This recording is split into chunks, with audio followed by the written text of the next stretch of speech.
salah satu hal kenapa saya sampai dilaporkan ke Polda Cirebon, ya, jadi dilaporkan bukan terkait dengan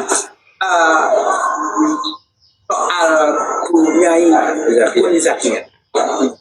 Dan pada saat itu saya kan sudah mengatakan nanti kalau kejadian ini, Pak Alawi itu akan takiyah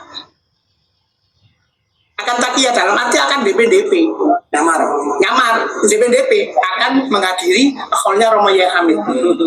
Ternyata bener kan? Betul. Datang ke hallnya Roma Yai Hamid. Takiyahnya mereka begitu. Ini Kadron Muhyiddin ini saya cermakan. Ya kan saya cermakan. Saya sudah cerita sama Yai Idris ketika di Purwokerto.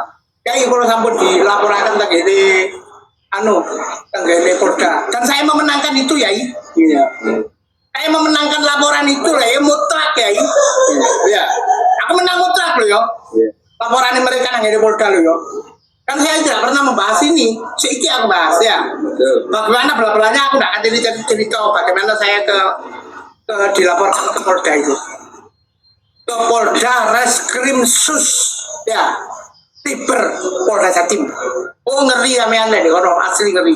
Wah sih nggak mampu tak pasang no 30 penjara. Terus saiki, orang takiyah mana? Yang selama ini khotmil Quran nggak tahu dengan pondok Sidogiri, orang dengan pondok Sidogiri. Aneh, ya kan? Lo harusnya kadrun tuh berpikir cerdas. Tapi berhubung kadrun itu kadrun akal bisa kayak disele, apa kan dia? Ya. Iki harus berpikir cerdas. Iki cak sing sampo minta sampai nomor kok sing katene takon. Jadi artinya gini, benar. Karena tadi pakai bahasa Jawa, saya garis bawahi. Khususnya mengatakan bahwa banyak anomali atau keanehan atau bahasa beliau plagiat, menyamar atau istilahnya itu berbalik arah. Dulu Habib itu menghina Kiai Hamid, nasabnya dihina, bukan hanya Sidogiri, tentang kesayitannya dan lain sebagainya. Kemudian setelah konflik sama Bunyai Idris, putranya Kiai Hamid, menantunya Kiai Hamid, itu kemudian kan merame. Kemudian mereka akhirnya sekarang hadir di hallnya Kiai Hamid berduyun-duyun. Kemudian dengan Sidogiri juga mereka habis menghina nasab Sidogiri. Sekarang mereka mengadakan khotmil Quran di Sidogiri. Artinya ini ada anomali, suatu keanehan. Dulu mereka begitu menghina, merendahkan, kok sekarang mereka hadir. Nah inilah watak bangsa kita yang masih inlander. Masih watak terjajah, masih mental jongos.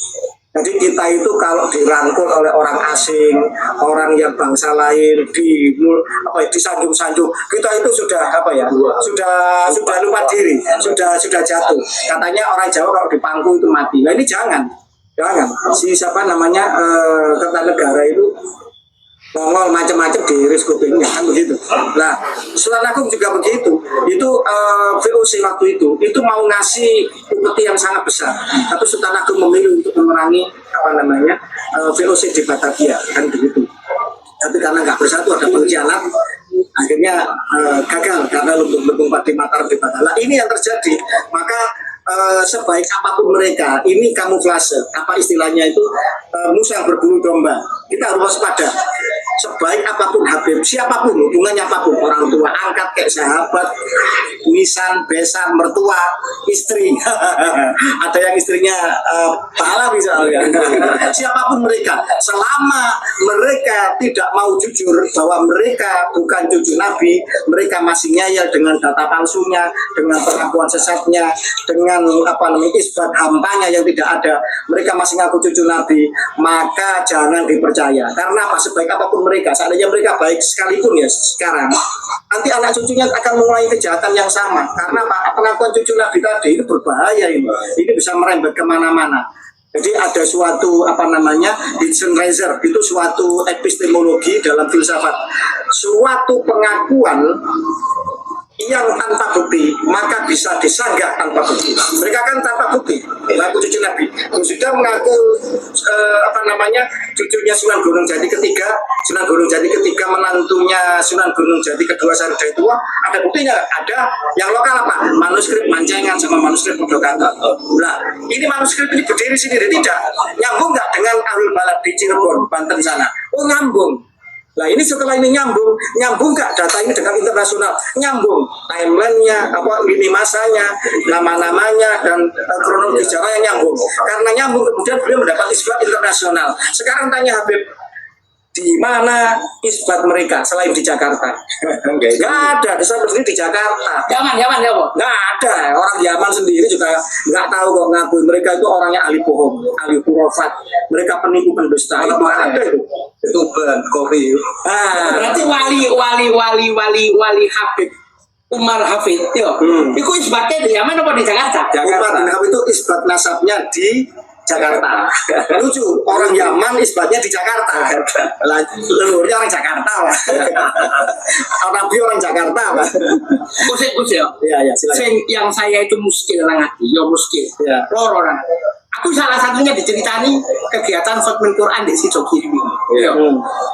Padahal dari situ kiri pun deh, misalnya deh pelapat saya nyailim deh, nyailim, ya, turunnya ya, Bu ya, aku kan juga kata kau ya. Salah satu yang bercerita, yo opo kus di situ kiri itu yo ya, gak kira koyo penjaga pintu ngajak kiri tak bos. Yang golongan yang Habib itu masyarakat tamu ngono terus koyo tadi projo.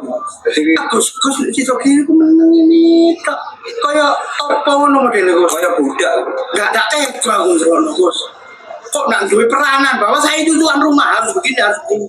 Enggak ngono. Ya apa kok sampai koyo ngono. Sifatnya dulur-dulur kuwi. Nggak tega. Muka-muka Mas Nur kok sing ngrungokno kan. Ambil ya Fuad muka-muka ngrungokno. Cek dirubah mental mereka. Ya. Tadi kenapa?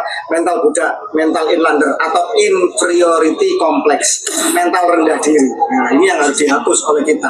Kita bangsa yang besar kok. Kakek mereka masih menggembala kambing. Sampai sekarang negeri mereka peninggalan datuk-datuk mereka yang katanya wali kutub, negeri yang paling melarat di dunia sekarang. Negeri kita peninggalan Wali Songo, negeri yang makmur, yang gemari Palau Jinawi, subur, indah, menjadi negara yang maju di dunia. Bandingkan kalau di seseorang dinilai dari karyanya Wali Songo apa di Nusantara, karyanya mereka yang katanya Wali Kutub bisa menurunkan emas dari langit apa di Yaman sekarang, gitu aja kok gampang dibodohi kan begitu. Saya mengaku pelukis hebat besar, karya saya ternyata lukisan anak TK. Nah yang situ orangnya rendah hati tapi lukisannya laku miliaran misalkan begitu. Nah ini kan tidak imbang. Wali Songo malah kalau punya karya peninggalan yang luar biasa. Nah mereka warisannya apa? Warisan negeri yang bobrok dan kacau sampai sekarang.